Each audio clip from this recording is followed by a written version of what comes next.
que yo zami si ou kwe. Bon Dieu a pas ou victoire zami si ou kwe. Bon Dieu a mérité fi yo.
Chapitre 6.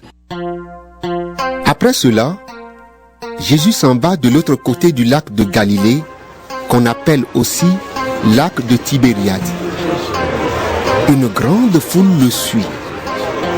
En effet, les gens ont vu les signes étonnants qu'il a faits en guérissant les malades. Jésus monte sur une montagne et là, il s'assoit avec ses disciples. C'est un peu avant la fête juive de la Pâque. Jésus regarde et il voit une grande foule qui vient vers lui. Il demande à Philippe: où allons-nous acheter des pains pour qu'ils mangent? Jésus dit cela pour voir ce que Philippe va répondre. Mais il sait déjà ce qu'il va faire. Philippe lui répond: même avec 200 pièces d'argent, cela ne suffit pas pour que chacun reçoive un petit morceau de pain. Un autre disciple, André, le frère de Simon-Pierre, dit à Jésus: il y a là un petit garçon qui a 5 pains d'orge et 2 petits poissons. Mais qu'est-ce que c'est pour tant de gens? Jésus dit: faites asseoir tout le monde. il y a beaucoup d'herbe à cet endroit et les gens s'assoient.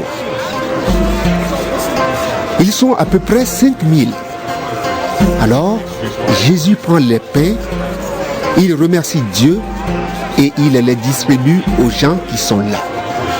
Il fait la même chose avec les poissons. Il leur en donne autant qu'ils veulent. Quand ils ont assez mangé, Jésus dit à ses disciples: ramassez les morceaux qui restent. Il ne faut rien perdre. Les disciples les ramassent. Ils remplissent 12 paniers avec les morceaux des 5 pains d'orge qui restent après le repas.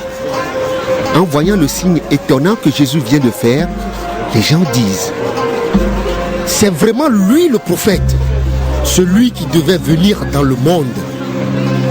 Mais Jésus le sait. Ils vont venir le prendre pour le faire roi. Alors, il s'éloigne de nouveau dans la montagne, tout seul. Quand le soir arrive, les disciples de Jésus descendent au bord du lac. Ils montent dans une barque et ils vont vers Capernaum de l'autre côté du lac. Il fait déjà nuit. Jésus ne les a pas encore rejoints. Le vent souffle fort et il y a beaucoup de vagues. Les disciples ont fait à peu près 5 kilomètres. À ce moment-là, ils voient Jésus marcher sur le lac et s'approcher de la barque. Alors, ils ont peur. Mais Jésus leur dit: c'est moi, n'ayez pas peur. Ils veulent le prendre dans la barque, mais aussitôt, la barque arrive à l'endroit où ils allaient. La foule est restée de l'autre côté du lac. Le jour suivant, les gens voient qu'une seule barque est partie. Ils le savent. Jésus n'est pas monté dans la barque avec ses disciples. Les disciples sont partis seuls. Mais d'autres barques viennent de Tibériade. Elles arrivent près de l'endroit où les gens ont mangé le pain après le repas de remerciement du Seigneur. La foule voit que Jésus et ses disciples ne sont pas là. Alors, ils montent dans les barques et ils vont à Capernaum pour chercher Jésus. Les gens trouvent Jésus de l'autre côté du lac et ils lui demandent: Maître, quand est-ce que tu es arrivé ici? Jésus leur répond: Oui, je vous le dis, c'est la vérité. Vous me cherchez seulement parce que vous avez mangé autant de pain que vous avez voulu.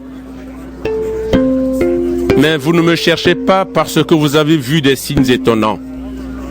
Ne travaillez pas pour la nourriture qui s'abîme, mais travaillez pour la nourriture qui dure et qui donne la vie avec Dieu pour toujours. Cette nourriture, le Fils de l'homme vous la donnera. En effet, le Père, qui est Dieu lui-même, a donné son pouvoir au Fils. Les gens demandent à Jésus: qu'est-ce que nous devons faire pour accomplir les actions que Dieu veut? Jésus leur répond: Voici l'action que Dieu veut. Vous devez croire en celui qu'il a envoyé. Alors, ils lui disent: fais-nous voir un signe extraordinaire. Alors nous te croirons. Quelle action est-ce que tu fais? Dans le désert, nos ancêtres ont mangé la manne. On lit cela dans les livres saints. Dieu leur a donné à manger du pain qui vient du ciel. Jésus leur répond. Oui, je vous le dis, c'est la vérité. Ce n'est pas Moïse qui vous a donné le pain du ciel, mais c'est mon Père qui vous donne le vrai pain du ciel.